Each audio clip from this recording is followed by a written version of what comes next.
So today I am so happy to have one of Avicii's longtime collaborators, someone that's known him for quite a while and worked on many songs with him.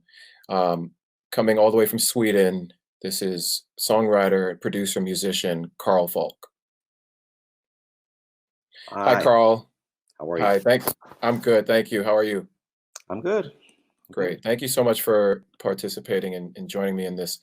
There are many people that worked with Tim, but not many people worked with him as long as you worked with him, and on had such a close relationship.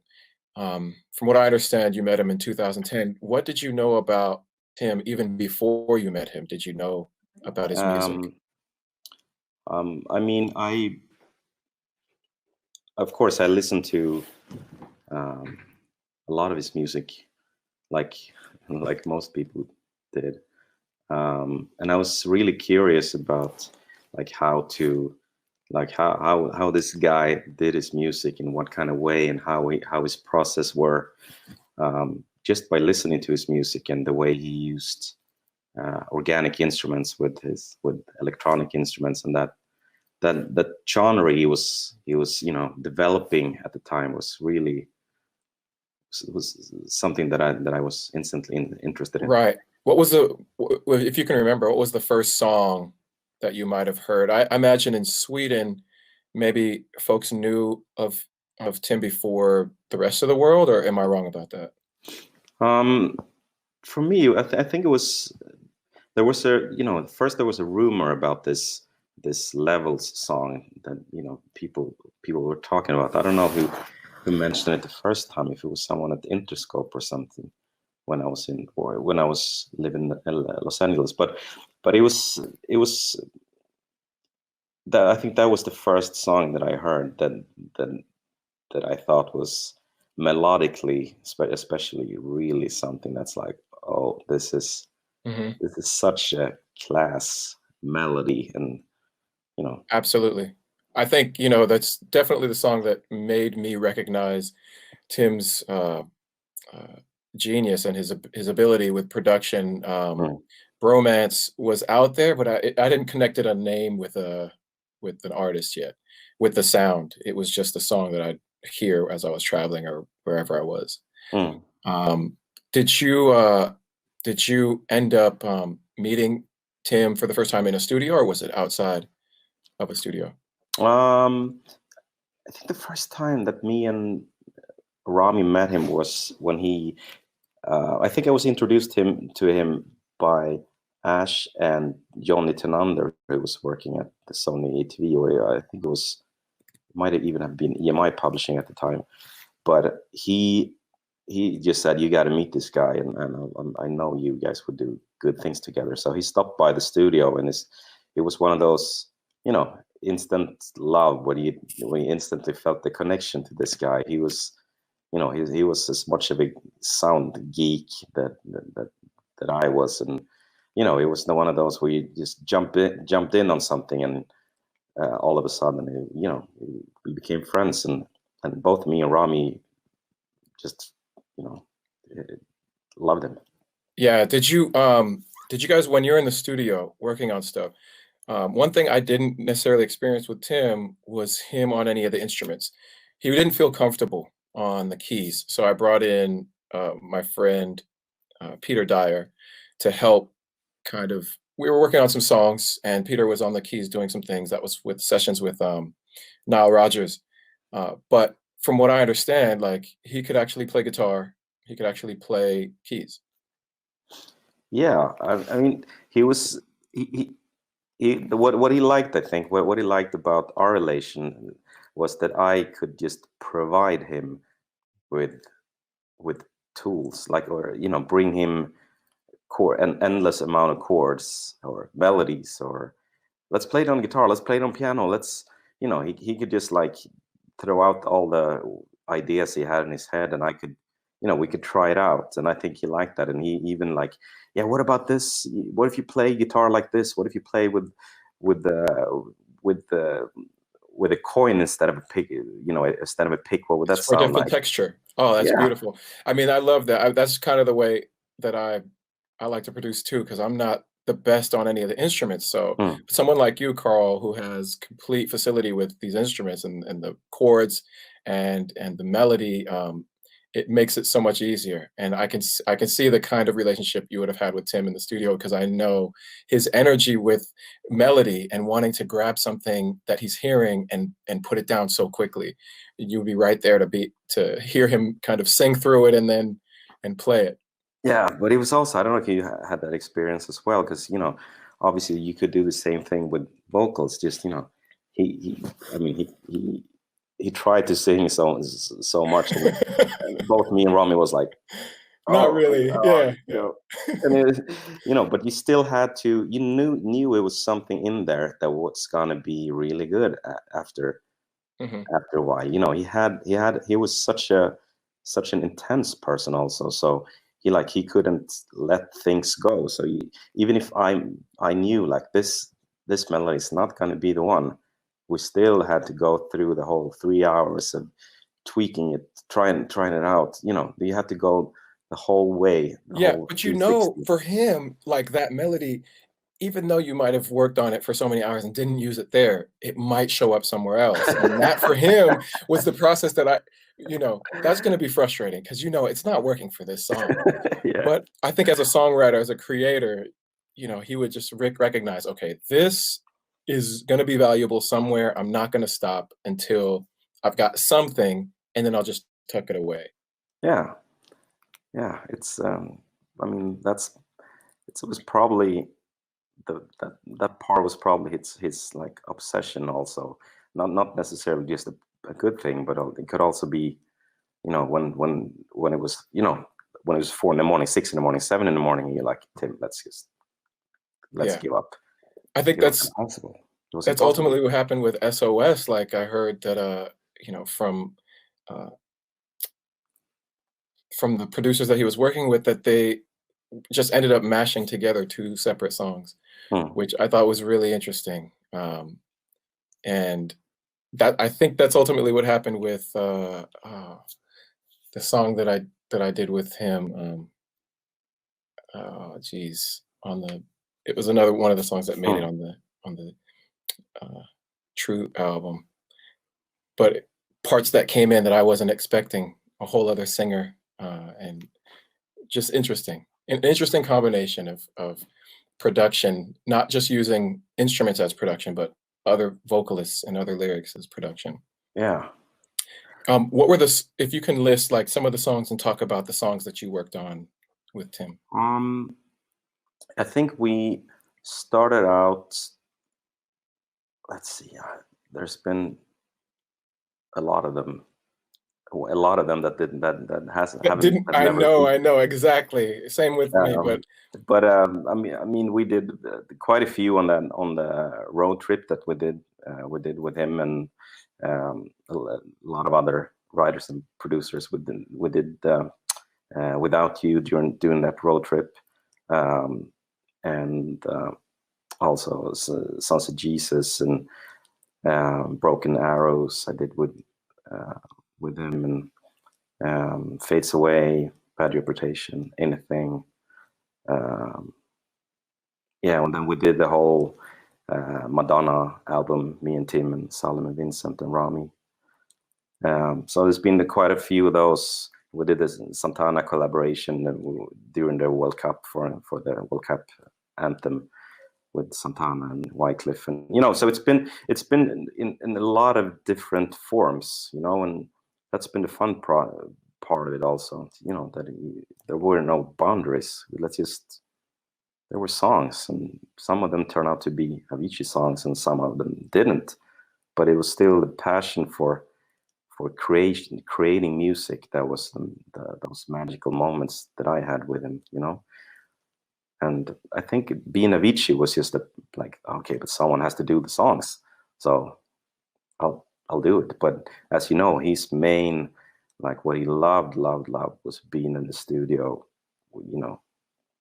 Absolutely, that's exactly the sense that I got, that the burden almost of being Avicii and having to share this music was not necessarily the passion. And of course, getting out, being in front of people, getting that energy was rewarding. But even for me, the biggest reward is being in the studio. It's like Legos. You're just creating something out of nothing, and you're making magic happen. And then you get you get the reward and the gratification once the world is there pumping their fist or singing back the lyrics, and you feel it. But so also, I will say though that I think those also the moments of the songs you guys did and the songs we've done in the past is the magic is the combination of different people bringing different talent to the room. You know, I think Tim wouldn't been the same if it wasn't for him being able to and wanting to work with, you know, all of us bringing something else to the table. I could bring my way of playing guitar or my way of mixing vocals, and you can bring your, you know, your style of singing. And I totally get why he loved your melodies and vocals so much, because it's another layer that you can put on top of his layer, and it becomes something else.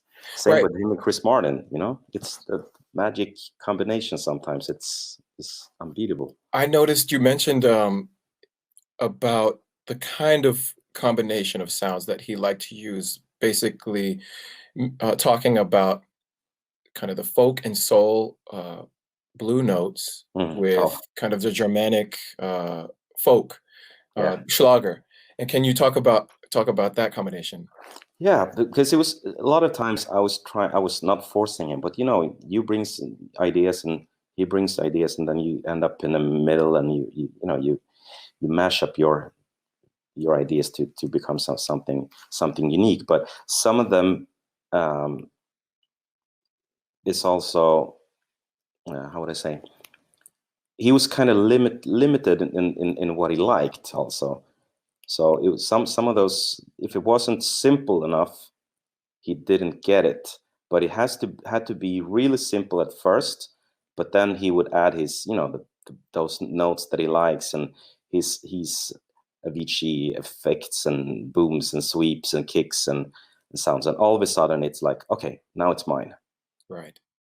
You know, so it had to be, you had to provide him with something that in the beginning, at least for me, that was so simple, so he got it. If he didn't get it, he would never love it, because he wouldn't fit his Tim algorithm that he had in his head. True. So I don't know if it was the same for you, but we always had our process of working for me to show him the ideas or chords. So, you know, in the connection that we had, it was always exploratory, except that one like magical night for Wake Me Up, which was, it wasn't exploratory at all. It was almost super direct. There was no there wasn't a whole lot of going back and forth.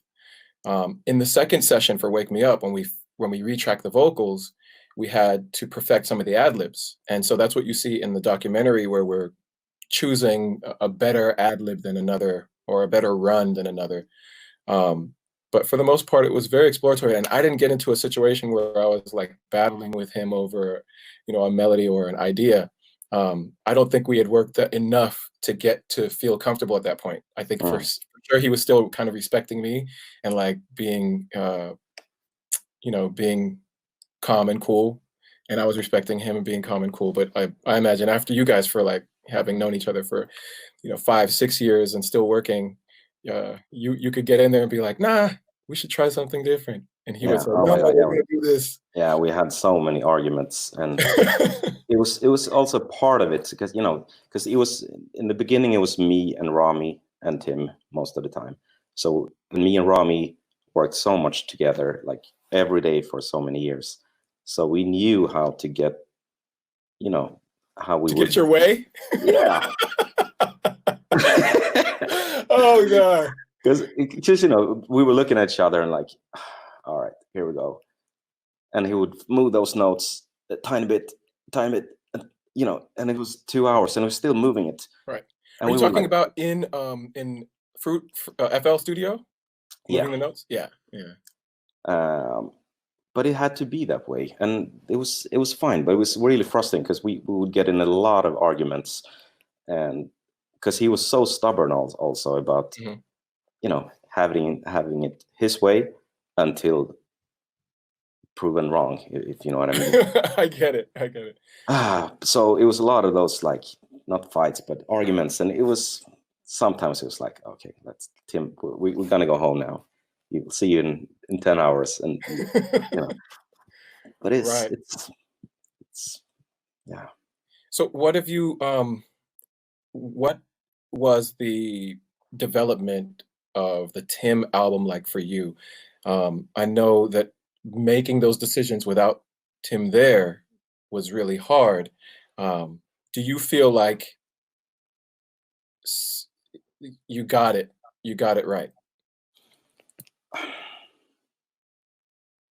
It's so hard to even. I've been thinking about that so much as well, and especially during the process of making it and starting. Where do you start and where do you end? When do you call it? When do you say, like, okay, this is as good as it gets? But it was. I have no idea if I got it right. I just got it as good as I could possibly get it, Yeah. in my opinion. And I just don't base that on my own um, taste. I also based it on my friendship and working relation with Tim. Um, you know, since it's been such a big part of my musical life as well. So I learned so much about what he liked and didn't like, and he learned the same thing from me. So I had a quite good understanding of his process, and I had a really good palette of sounds that we some of them we created together, and some of them he brought me in the opposite way. So first I started out, okay, we have these amazing songs. What do we do now? And who will be the right people to do it? And the answer there, I'm 100% confident about that. We did the right thing by bringing all of you guys in, the Okay. the people that was always going to be a part of this anyway, and do it as good as we could based on our friendship with him. And Yeah. What I think you're right. I think in the end it was the collaborators he'd already been working with closely who would have known best how yeah. to complete the songs. I have a question about what you're up to now. Like, what are you doing? Not that you didn't have other things going on while Tim was here, but like, how do you write and record and release, and under what name and that kind of thing? um it's a couple of different Do you have how do you bands or yeah, actually I have a band myself, and it's a kind of quite a funny story actually, because that band is a couple of other actors. It's me writing, producing and playing most of the instruments, and then it's Russell Crowe, the Australian actor, who sings and do the lyrics, and it's Scott Grimes, another American actor, who's in the band as well, and Samantha Barks, another actress as well, and Alan Doyle, and we have, it's a fun. do you It's a have a fun. name for the band? It's called the Indoor Garden Party. Okay. And have you Um, released any music? yeah, we've done. Um think it's about 5 records now, and the last one was actually #1 on iTunes in the UK and Amazon in the UK. And it's just a fun side project. But I introduced Russell to Tim because I thought, you Where know, did that happen? Did that happen in Australia or somewhere else um, around the world? no, it happened in Los Angeles, and Okay. I was there working with Tim and Russ. I was there doing Russell's or our record at the same time, and I was like, you guys got to meet up. This will be a interesting collaboration of people.